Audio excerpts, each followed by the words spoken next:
Oh, Jafar, you did an amazing job at raising Jay. Sure, you turned him into a master thief, but unlike the rest of the VKs, you and Jay had a pretty strong relationship. He stole things to help you run your shop, and he rubbed every lamp he came across.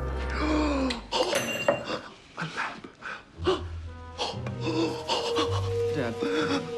Just in case it was the one you were searching for. Jay is always there for his friends, and he's got family values in the bag. So we guess what we're trying to say is, thank you for giving us Jay. Jay has changed a lot throughout the Descendants franchise, but we didn't realize just how much he had evolved until we watched Descendants 3. Here are 10 things nobody realizes about Jay. When we first meet Jay, it didn't take us long to find out that he had sticky fingers. Jay could shake your hand and swipe your wallet and you'd be none the wiser. Jay continued to steal stuff when he first came over to Auradon, but it didn't take long for his fingers to lose their grip. We couldn't believe our eyes when Jay stopped Harry from stealing an AK's wallet in Descendants 3. Wow, he sure has come a long way. Jay loves his freedom and everything that comes with it. He plans to travel and embark on more adventures than he can count. Although it's hard to believe, Jay is the only single VK out of the original core 4. Evie has Doug, Mal has Ben, and Carlos has Jane. And when it comes to Jay, he's got adventure on the brain. Jay doesn't seem to mind the single life. He looks happy to be on his own in Descendants 3. But Jay is never alone because his fellow VKs have quickly become his family, and Jay values family above all else. When the VKs were given the task of choosing a recruit, Jay chose to pair up with Carlos and pick the Smee twins. Jay wanted to keep the twins together no matter what. He knows how important it is to be surrounded by family, which is why he would never separate Squeaky and Squirmy. And no way we're splitting up the twins, so get over here, Squirmy, come on!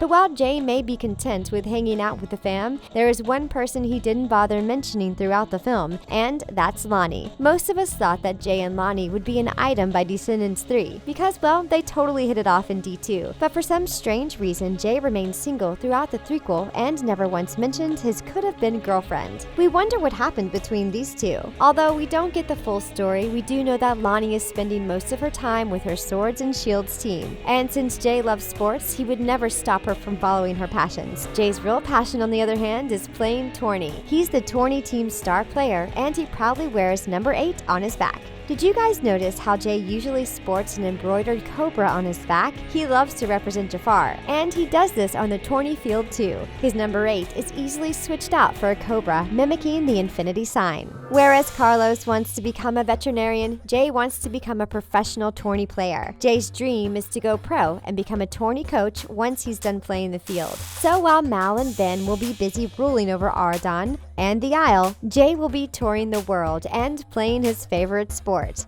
It takes a lot of guts to go after our dreams, but Jay knows what he wants, and he's not afraid to go after it. And luckily for Auradon, Jay's one of the bravest VKs of all time. This was proven in D3, when Hades managed to sneak his head and arm out of the barrier. Jay was the first one to charge Hades. His bravery is undeniable, but unfortunately, it resulted in him being the first one to get blasted by Hades. Luckily, Mal's dad didn't actually hurt anyone.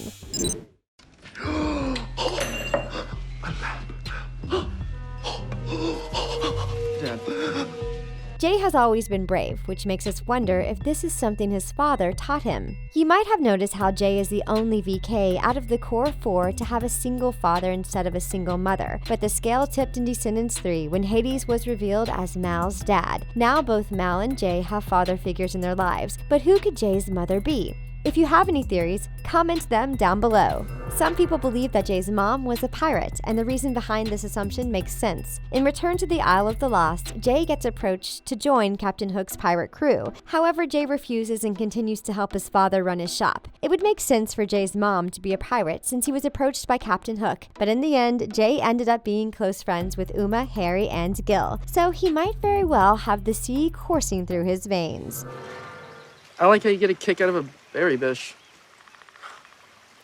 We were happy to see Jay hit it off with Gil, because, well, Jay seemed to be a little lonely in Descendants 3. While Jay had plenty of friends, they were all in relationships and making future plans without him. So finding a friend like Gil was super important. Jay looked so excited when he started bonding with Gil, and now the boys have plans to travel the world for the entire year. You know what would be fun? To go rafting down a jungle river. Find a lost civilization. Oh, or maybe a penguin. We wish we could watch their adventures on the small screen. What do you say you and me go exploring? I'll do a gap year. Jungles or icebergs? Both? So did you guys notice anything else about Jay and Descendants 3? Sound off in the comment section. Descendants 3, the truth about Jay. And thanks for watching. Hit that subscribe button and don't forget to give this video a big thumbs up. We'll catch you next time on The Things.